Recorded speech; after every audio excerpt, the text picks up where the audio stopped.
My parents paid for every vacation my brother's kids ever took. They forgot my daughter's graduation. I keep a photo on my phone from the day my daughter graduated college, summa cum laude, 4 years of scholarship-funded tuition and part-time jobs she juggled alongside a genuinely demanding course load, walking across that stage with a smile so wide it still catches in my throat every time I look at it. My parents aren't in that photo.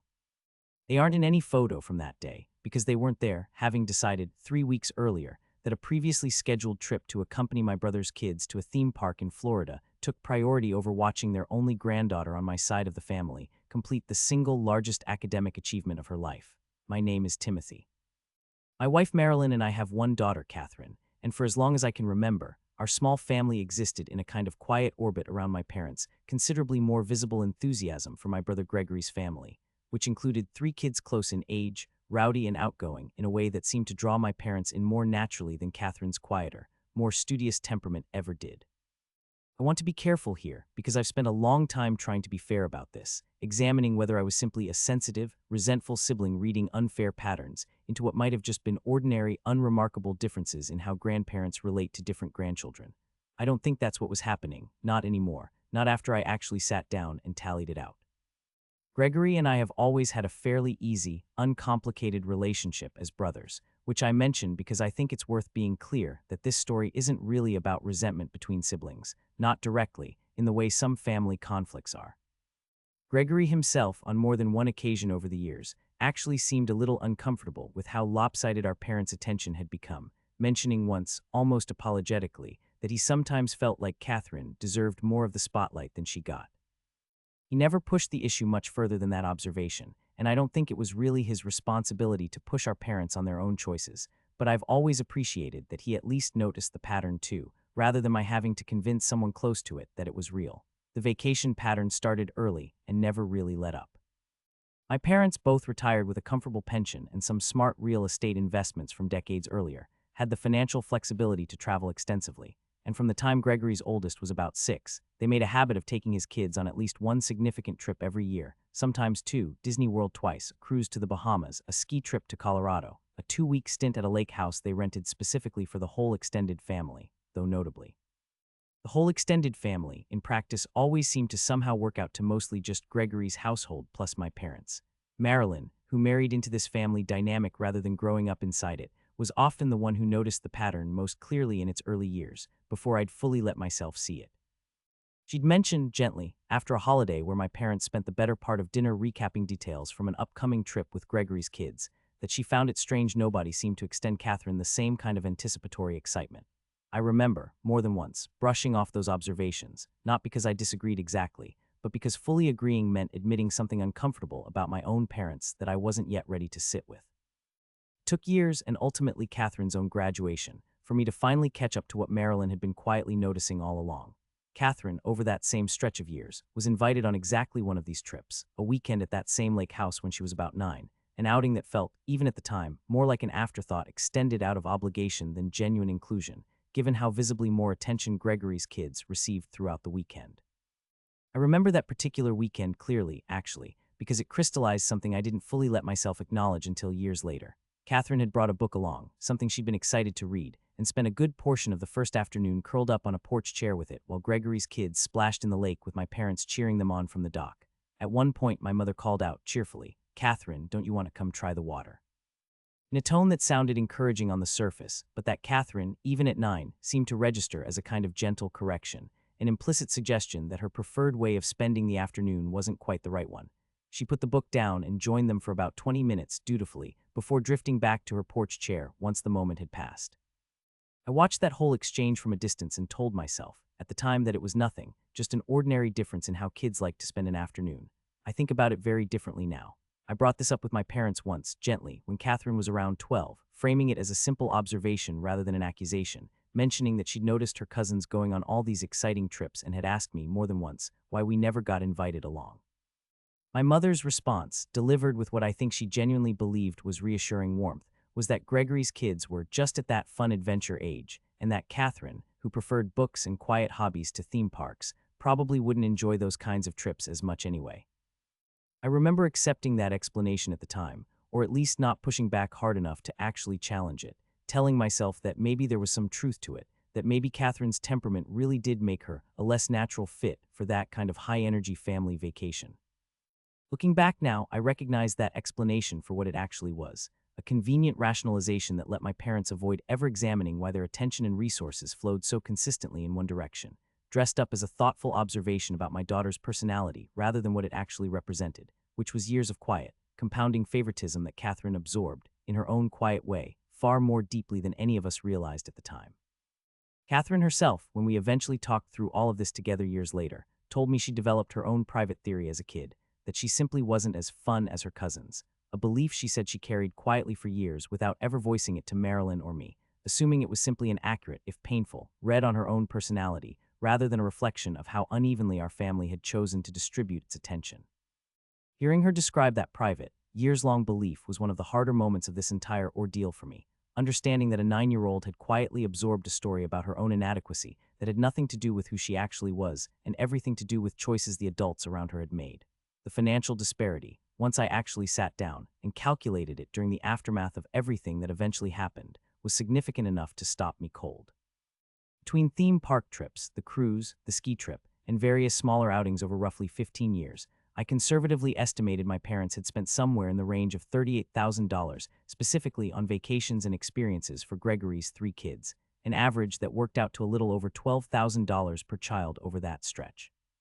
Catherine, over that same period, had received incomparable vacation or experience spending, somewhere around $600, almost entirely accounted for by that single lake house weekend and a modest birthday outing to a nearby aquarium when she turned 8.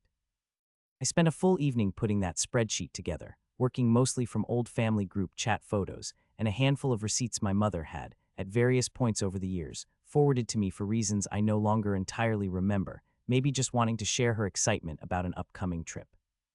Watching the total climb as I added each entry was its own kind of quiet gut punch, not because any single trip felt outrageous on its own, a ski weekend here, a long weekend at Disney there, but because of how relentlessly consistent the pattern was across 15 straight years, never once interrupted by a comparable gesture toward Catherine, never once prompting, as far as I could tell, even a passing internal question from my parents about whether the balance had become lopsided. I didn't do that math out of some petty desire to keep score for its own sake. I did it because of what happened at Catherine's graduation, an event that finally forced me to confront, directly and unavoidably, a pattern I'd spent years quietly minimizing.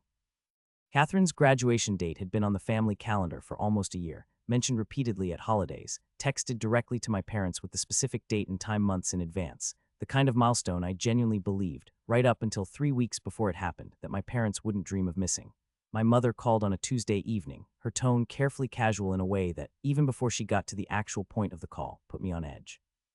"We wanted to let you know," she said, "that we're actually going to be in Florida that weekend. Gregory booked this whole theme park trip for the kids' spring break months ago, and somehow the dates ended up overlapping with Catherine's ceremony. We feel terrible about it, but the trip's already fully paid for and the kids are so excited, we just don't think we can back out at this point." I remember sitting in stunned silence for a moment, running through the timeline in my head. The graduation date had been set and shared with them for nearly a year, well before Gregory's theme park trip could possibly have been booked, which meant that at some point, my parents had known about a direct scheduling conflict and had chosen, consciously, to prioritize a vacation with Gregory's kids over their own granddaughter's college graduation. "You've known about Catherine's graduation date for almost a year," I said, keeping my voice as level as I could manage despite the anger building in my chest. "When exactly did you book this trip?" There was a pause before my mother answered, long enough that I understood the answer before she even said it. "About 4 months ago," she admitted. "I know the timing isn't great, Timothy, but Gregory had already put down a non-refundable deposit, and we just felt like we couldn't let the kids down at this point." I want to describe what that specific sentence did to me, hearing my mother explain, with genuine, apparently sincere regret over the scheduling conflict itself, that letting my brother's kids down over a theme park trip mattered more, in the actual calculus of that decision, than letting my own daughter down over her college graduation. It wasn't cruelty, exactly, not in the deliberate, malicious sense. It was something that felt, in its own way, worse, a value system so thoroughly calibrated toward one branch of the family that missing the other branch's most significant milestone in years didn't even register as a comparably serious cost until I was on the phone forcing them to confront it directly. I told my mother, as calmly as I could manage, that I needed to think about how to handle telling Catherine, and got off the phone before the conversation could deteriorate any further in the moment. Telling Catherine was one of the harder conversations I've had as a parent. She was 22 at the time, old enough to fully understand the significance of what was happening, and I watched her face carefully as I explained, as gently as I could, that her grandparents wouldn't be at her graduation because of a scheduling conflict with her cousin's vacation. She didn't cry, which somehow made it harder to watch than if she had. She just nodded quietly and said, "Yeah, that tracks," in a tone that told me with painful clarity that this wasn't actually a surprise to her at all, that she'd absorbed the underlying pattern of favoritism years before I'd fully let myself acknowledge it, and had simply learned over time to expect exactly this kind of outcome from that side of the family. Graduation day itself was, in its own strange way, both wonderful and quietly painful at once.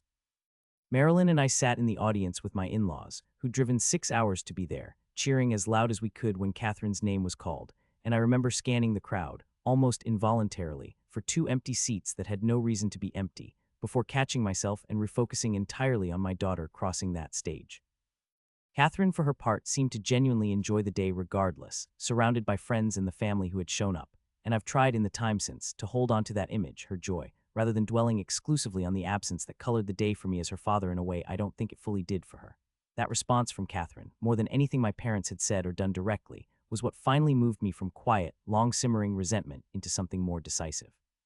My daughter had grown up understanding, on some level, that she mattered less to her grandparents than her cousins did, and had built her own quiet defenses against that reality long before I'd ever properly named it out loud. And I felt, in that moment, a specific kind of failure as her father, that I'd let this pattern continue for so many years without ever forcing a real reckoning with it.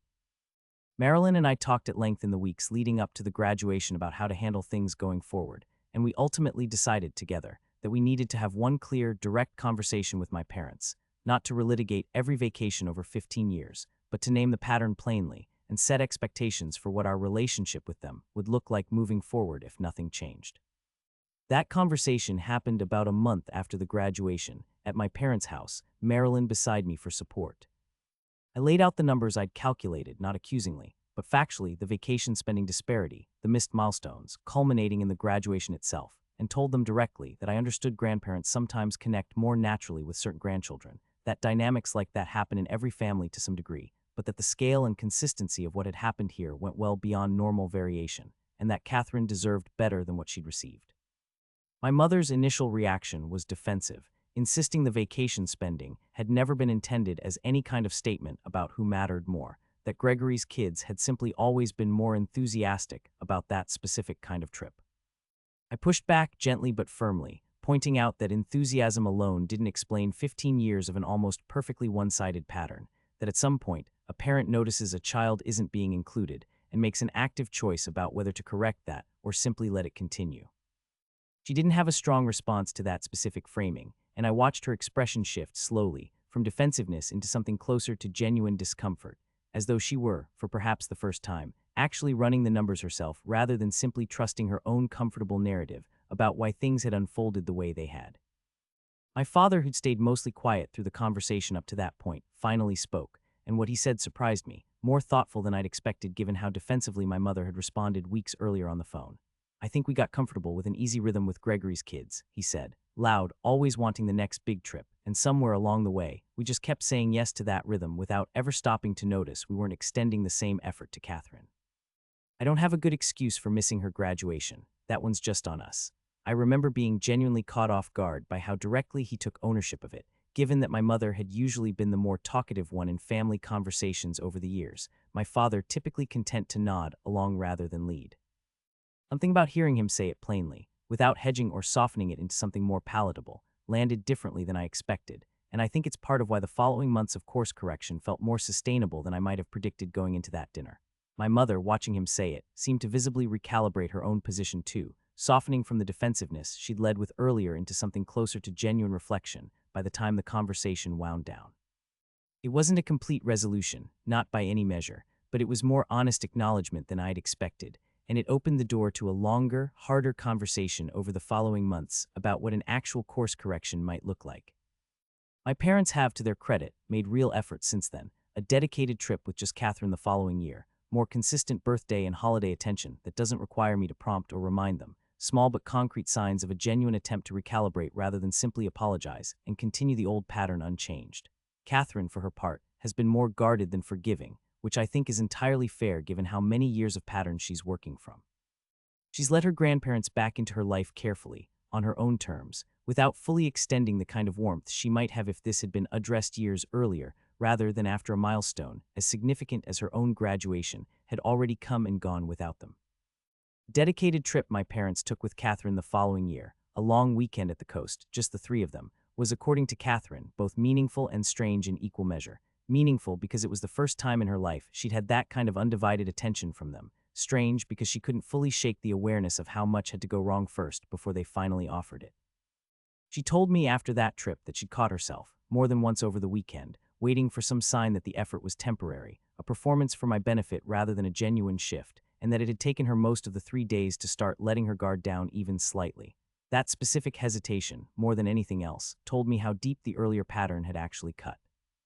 I still have that photo from graduation day, Catherine's smile filling the whole frame, and I've started to think of it less as a painful reminder of who wasn't there and more as proof of exactly what she accomplished entirely on her own terms, with a support system, Marilyn and me, extended friends, a couple of professors who'd believed in her, that showed up fully and completely, even when the people who arguably should have prioritized that day chose a theme park instead. Catherine built something real that day, degree in hand, entirely her own, and I've come to believe that the absence in that photo says considerably more about my parents' priorities than it will ever say about anything she failed to earn.